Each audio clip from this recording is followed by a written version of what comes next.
Hopefully I don't squint too much in the video. Man, it's going to be tough to do. You're just going to have to overlook me wearing some sunglasses, I think. I'm Jason with Bourne Handy, and let me welcome you back to the Bourne Handy channel, where we take on pretty much anything a handyman might be asked to take on, plus a little extra. Now, this video is a continuation of the 30 by 40 building that I did as a do-it-yourself project. Specifically, this video is going to be all about the framing of the building. So, if that's something you're interested in, stick around.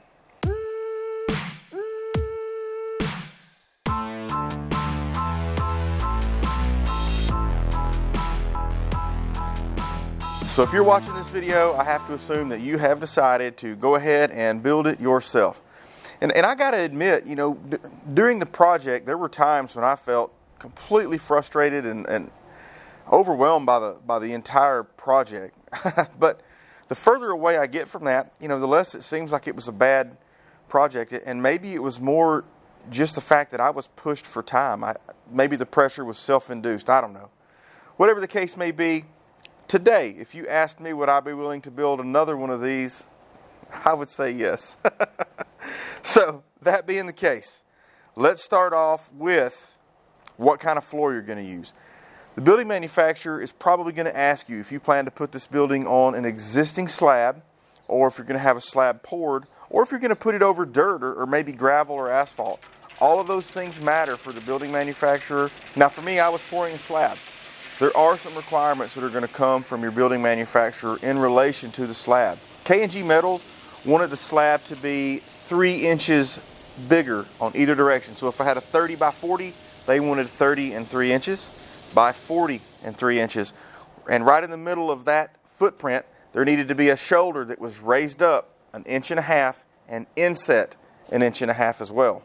The only exception to that was anywhere you were going to have a roll-up door where you wouldn't want to have to be driving over a shoulder like that. Now here you can see what I'm calling the shoulder. You can also see that the frame of the building is inset a little bit. In my instance, the requirement was for the chalk lines to be popped 4.5 inches inside of the corners of these shoulders. That allows for the 3 inches for the base rail plus the 1.5 inches for the hat channel. So with the concrete poured and dry, it's time to lay out the base rails and get them attached to the slab so that we can begin to go up with the frame structure. Now, I was pretty lucky that when the delivery folks delivered my building, one of the guys there took all of the pieces that were the base rails and he laid them out exactly where they should go. And he was really clear with me on explaining the offset and how much that it mattered to get that right. Another really important thing to consider is to make sure that when you're laying this out, that your studs line up across the building from one another. Now that may seem like a how could you possibly mess that up kind of thing, but the reality is it would be pretty easy to accidentally mess this up. All of these studs were laid out on 7-foot centers except for the last two. They were actually laid out on 6-foot centers. So if you weren't paying attention, you could accidentally have this piece flipped around, have it bolted down, and then you would have a problem because none of your studs would line up, and then you would end up having to pull this up and flip it around and start over. Now, to help lay all these out, we basically pop chalk lines. Again, we set ours back 4.5 inches. We use the 3-4-5 method. You know, some people call it the 6-8-10 method to make sure that everything was square and true. Worked beautifully for us. We ended up being within about 1/4 inch our first try. After adjusting it, I don't think we were off at all. I think that the base of this building was as square as you could get it by using tape measures. And of course you check that by measuring corner to corner. So if this sheet of paper here would be the base of your building, this corner to this corner should be the exact same length as this corner to this corner. And if they're not, your building is out of square. So with the layout settled and the chalk lines popped, now we need to actually secure the base rails to the concrete. Now my base rails came with some holes pre-drilled, but in my eyes it just wasn't enough. I wanted a hole and a concrete anchor at every stud. So, you know, initially I did this with a really large drill bit, but I found it was just too hard on the drill. I went and I got myself a step bit, and the step bit made short work of it because step bits, if you don't know, take just a little at a time, and as they widen the hole, they're not pulling out that entire path of metal in front of the bit. They're just taking off the edge. So the holes that you're drilling in these base rails need to be a little bit larger than the anchors that you're using, because you are going to need the ability to slide these around and make some adjustments. As you're drilling through this concrete, sometimes you're going to find that this drill bit runs straight through just like it's supposed to. But more often than not, the drill bit tends to want to wander a little bit. So my advice is to drill the holes in the metal just a little larger so you do have some level of wiggle room. Once I had all the holes drilled in the base rails that I was looking for, then I went and I laid the base rails back out. Then I took a Sharpie marker and I dropped down into the holes to make a little mark on the concrete slab, and then pulled back the base rail to drill the holes. That actually ended up not working quite as well as just simply leaving the base rail in place and having someone stand on it. And then I would run the drill bit through the base rail, the holes that were already there, and into the concrete. It was just as simple as taking a shop vac and pulling out the dust that piled up into the base rail. Certainly didn't get it all, but honestly, kind of doesn't matter. We're going to have to take a break. We're being interrupted by the pooches. Hey guys, what have y'all been barking at? Once I found a method that worked really well, I just simply went all the way around the perimeter with my helper standing on the base rails as we went, periodically taking a hammer and tapping things back into place just to make sure that we hadn't got off of our chalk line. And with all of the base rails secured, now it was time to move on to the trusses. And I didn't do this in my build, but I'm going to go ahead and tell you, any studs that you have that are going to be underneath the truss. So in other words, maybe in my case, they were on the ends of the building. Go ahead and do those now. I didn't do mine, and it ended up not being a huge problem, but it did create a little extra work, and I'll explain that a little further on in the video. Now, most of these trusses and wall studs went up at one time. So in other words, I would take the wall stud and go ahead and connect it to the trusses, and then stand the trusses up using the tractor that you see here. And then the entire assembly would slip over on the base rail stumps, and the thing would hold itself up under its own weight. The exception to that was actually this roll-up door here. I didn't film that. I don't know why I didn't have the camera on. I could kick myself for it. Basically, I did go ahead and stand up the end truss and wall studs there. The next thing I did was I went ahead and I put the next wall stud in place without a truss on the top. Then I basically went up and I measured 10 feet and I put a mark there. I went ahead and screwed some angle brackets up. Obviously, with some help, we set the header up on top of those. And again, you had to make sure that header was turned the right direction, because it also has a little stump sticking out of it that's to receive a wall stud to allow it to line up with the truss above. So with the header in place, now it was just as simple as putting the truss assembly that went to the middle of the header, and we had just cut a section to fit approximately. And then of course the last truss went on without its stud again, because the stud was already in use holding up the header. So at this point, all the trusses are up, but there was still just a little bit of leveling I had to do. We have to make sure that our ceiling is perfectly level across. Now there's a lot of ways to get this done. I don't know them. I used the method that worked for me, and I'm going to explain to you how I did it. Essentially, I went around and I measured every single one of them down to a level that was about eye level for me, okay? And I put a mark. So I took a tape measure, stuck it against the bottom of the truss, and just pulled the tape measure down to my eye level. Now, just for the sake of the video, let's say that that is 50 inches, and I put a mark. And I did that on every single truss. The one exception is I couldn't do that on the truss that was above the header on this door behind me, but that was simple enough to fix, and I'll come back to that one in just a moment. Once I had that line marked, I went and I got myself a laser level, and I set the laser level up in the middle of the building, and then I adjusted it so that the laser was shining directly on the mark that was taller than all of the other marks that I had made.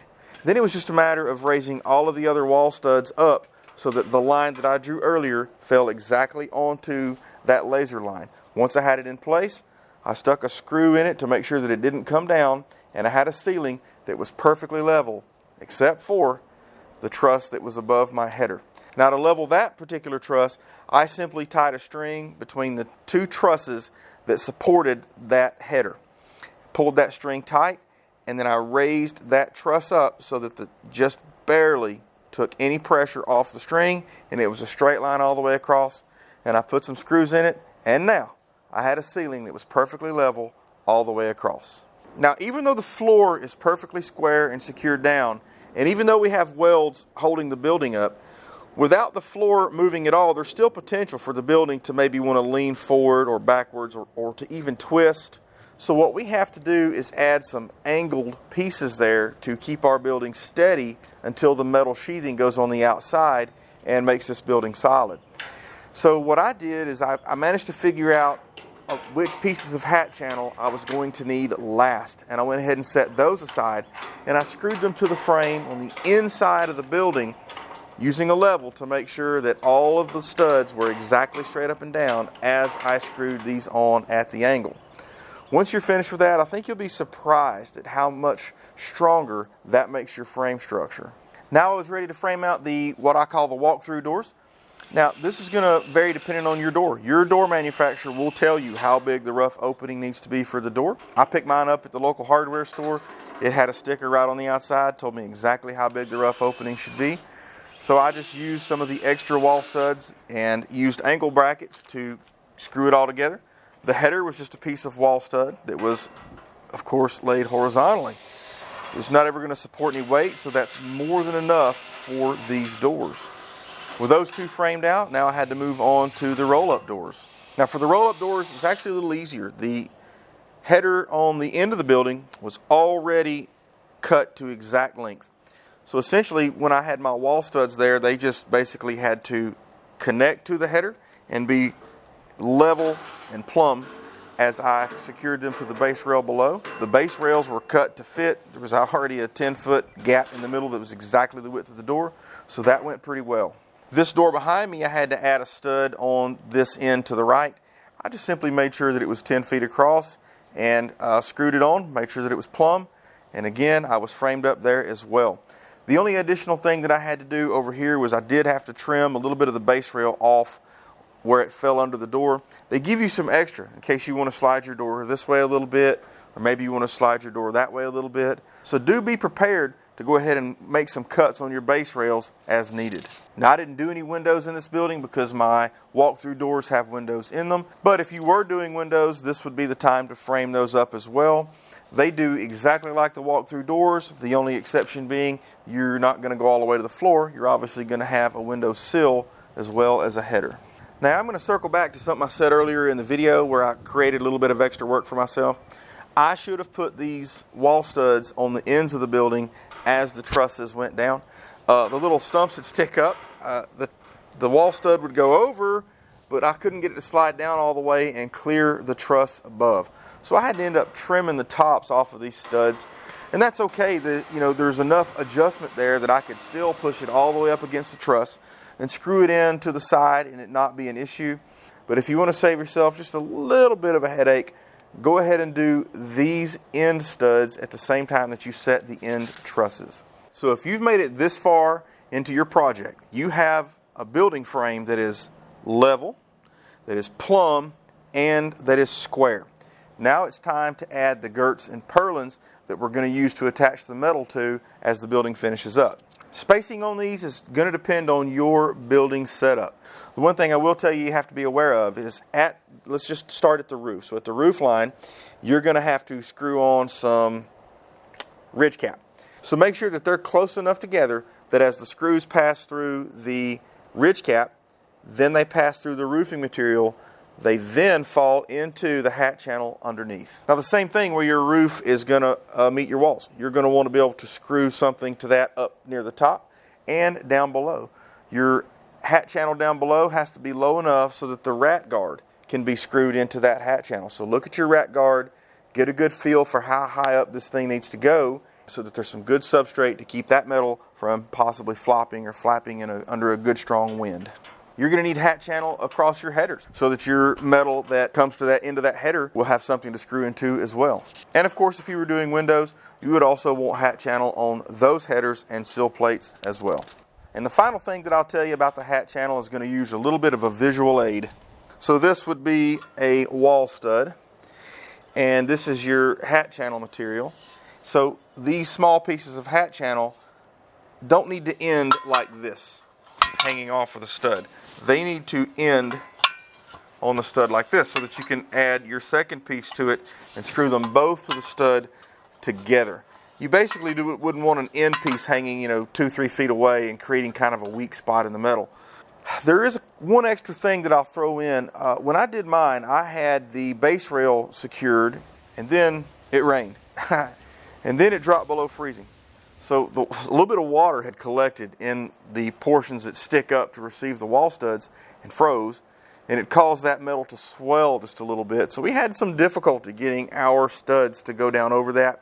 It wasn't an insurmountable problem, but it would have been way easier to have put some tape or something over that than it was to go back and hammer all of those bulges in like we had to do at the end. The next video I'll talk about how we got the metal on.